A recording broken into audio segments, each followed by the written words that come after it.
गया। पूरा राज्य शोक में डूब गया।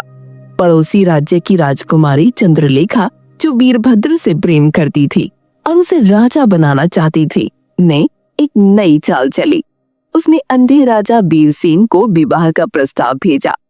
दरबार में राजा वीरसेन चतुर मंत्री चतुरसेन से इस प्रस्ताव पर चर्चा कर रहे थे।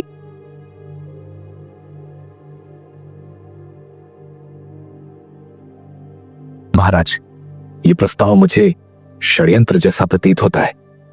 आप नेत्रहीन हैं, जबकि राजकुमारी चंद्रलेखा अद्वितीय सौंदर्य की धनी है। सोचने की बात है महाराज कि वो आपसे विवाह क्यों करना चाहती है। सच कह रहे हो मंत्री। मैं इस प्रस्ताव की सत्यता जानना चाहता हूं। राजा ने राजकुमारी को पत्र भेजा। राजकुमारी, इतनी सुंदर और योग्य होने के बावजूद आप मुझसे विवाह क्यों करना चाहती हैं? अगले ही दिन राजकुमारी चंद्रलेखा स्वर्ण दरबार में उपस्थित हुई। वो राजसी वस्त्रों में अलौकिक सौंदर्य की प्रतीक लग रही थी।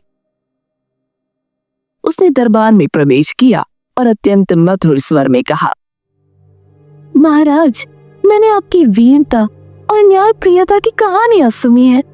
आप नेत्रहीन होते हुए भी इतने शक्तिशाली हैं कि पूरा संसार आपको पूजता है।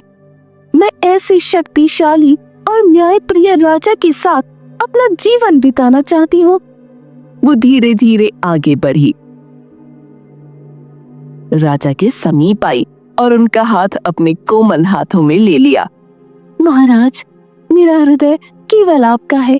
यदि आप मुझे स्वीकार नहीं करेंगे तो मैं जीवन भर अकेली रह जाऊंगी।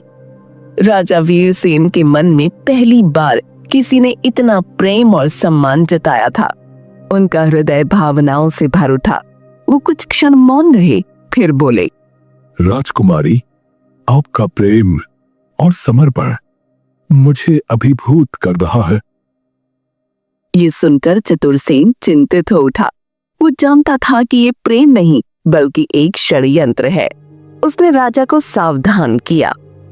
महाराज, इस विषय पर थोड़ा विचार करना आवश्यक होगा।